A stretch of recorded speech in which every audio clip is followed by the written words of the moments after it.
On va parler de la tapisserie de Bayeux. Emmanuel Macron a annoncé qu'elle allait être prêtée au British Museum à partir de 2026 à Londres. C'est la première fois qu'elle va quitter la France. Alors cette décision inquiète également certains défenseurs du patrimoine à cause de la fragilité de cette œuvre exceptionnelle. Et on en parle avec notre grand témoin que je vous présente, que je suis ravie de recevoir. Bonjour Elisabeth Ruchot. Bonjour. Merci d'être avec nous. Vous êtes médiéviste à l'Institut catholique de Paris. Donc vous, votre dada, en fait, c'est le Moyen-Âge.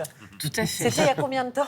C'était il y a très longtemps, et surtout c'est une période très longue, puisque on considère que le Moyen-Âge commence avec la chute de Rome en 476 et s'arrête avec la chute de Constantinople en 1453. Donc ça fait 1000 ans d'histoire. Ah ouais, 1000 ans d'histoire, c'est le temps quoi des croisades, des Clovis, des Pépin le Bref. Ils avaient tous des noms un peu à coucher dehors. En tout cas, au début de la période, oui, il y a un peu des noms à coucher dehors. Après ça se calme. D'accord. C'est donc à cette période, en fait, qu'a été créée la tapisserie de Bayeux, qui, je vous l'annonce, n'est pas une tapisserie. Non, ce n'est pas une tapisserie, c'est une broderie. En réalité, il y a un abus de langage au niveau de la technique. Mais effectivement, c'est à cette période-là, au milieu de cette période-là, puisque la tapisserie de Bayeux a été faite entre 1066 et 1080 à peu près. Expliquez-nous, c'est quoi cette œuvre ? Qu'est-ce qu'elle a de si particulier ? En quoi est-ce qu'elle est unique ? Alors d'abord, elle est unique parce qu'elle fait 70 mètres de long, presque. 70 mètres. 50 cm de hauteur et 70 mètres de long, ce qui déjà au niveau de la taille est assez unique en son genre. Ouais. Et puis surtout, c'est le fait qu'on ait conservé une œuvre de cette période-là qui soit quasiment complète. Il manque une scène, Oui. Malheureusement, qui est quand même peut-être la scène la plus importante.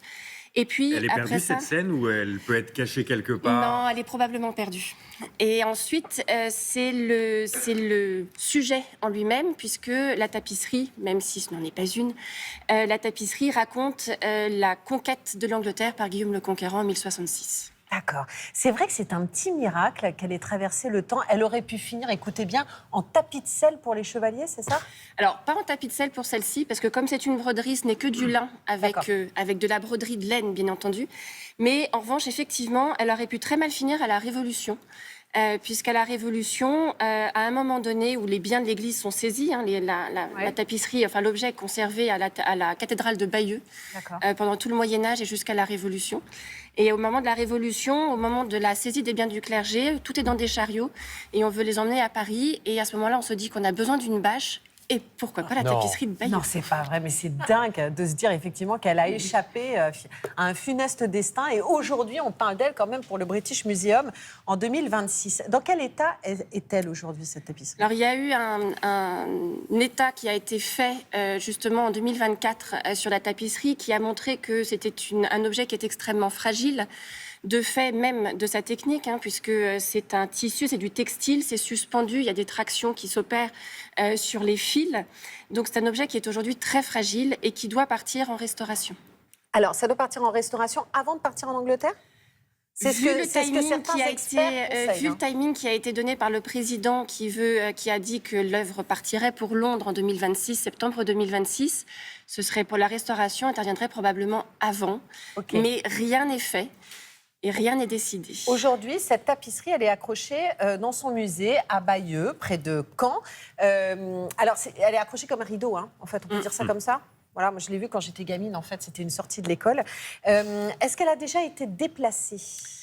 Alors, elle a été peu déplacée, c'est ça aussi qui fait son originalité et son côté assez unique. Elle a simplement été déplacée au 19e siècle, où Napoléon a voulu la voir en France, à Paris.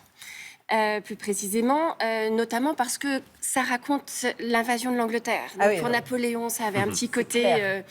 il voulait avoir un petit côté prémonitoire, ça n'a pas vraiment bien réussi pour lui. Mais elle est passée au Louvre au 19e et pendant la guerre, elle est arrivée au Louvre aussi. Elle a failli partir en Allemagne d'ailleurs. Alors effectivement, dans ses mémoires, le général von Choltitz, au moment de la libération de Paris, ou alors Paris étant à feu et à sang, raconte que des officiers SS envoyés par Hitler étaient venus pour récupérer la tapisserie de Bayeux pour l'emmener à Berlin. Rapidement, pourquoi est-ce que la France prête la tapisserie de Bayeux aux Anglais ? C'est un troc, en fait. Enfin, un troc. Pardon. C'est un échange. L'échange de bons Contre quoi ? Mais ça, c'est le problème. C'est que pour l'instant, le président a dit qu'on la prêtait, mais on ne sait pas contre quoi. Ah, d'accord. Alors, ce qu'il faut voir, c'est que le musée de Bayeux va fermer de toute façon en septembre 2025 pour restauration. Il va fermer pour 2 ans. Il doit rouvrir en 2027 pour l'anniversaire de la naissance de Guillaume le Conquérant. D'accord. Donc, c'est quand même... Le musée est fermé et la question se posait de qu'est-ce que la tapisserie allait devenir. Il y avait déjà eu une proposition de prêt. Mais là, maintenant, c'est le président qui la propose. On ne sait pas pourquoi. Est-ce qu'on sait, ce sera ma dernière question, comment elle va être déplacée? Parce que c'est une question qui se pose, c'est très fragile, elle n'a quasiment jamais été déplacée. Elle a 1000 ans. Avec beaucoup de précautions. D'accord, mais on dit qu'on va la plier, la mettre dans des cartons qui vont être dans des cartons. On va la plier, sa conservation pendant des siècles. Elle était exposée uniquement pendant 15 jours au début du mois de juillet, du 1er au 14 juillet, à la cathédrale de Bayeux. Et le reste de l'année, elle était pliée dans un coffre. D'accord. Donc on peut la plier, alors avec beaucoup de précautions, bien entendu. Bon. On peut la plier, on peut la déplacer. Voici donc un dossier que l'on va suivre avec attention et vous encore plus. Elisabeth Ruchot, merci beaucoup de nous avoir permis de découvrir cette œuvre vieille de 1000 ans. Merci à vous. La santé de la tapisserie de Bayeux, dont on en prend soin.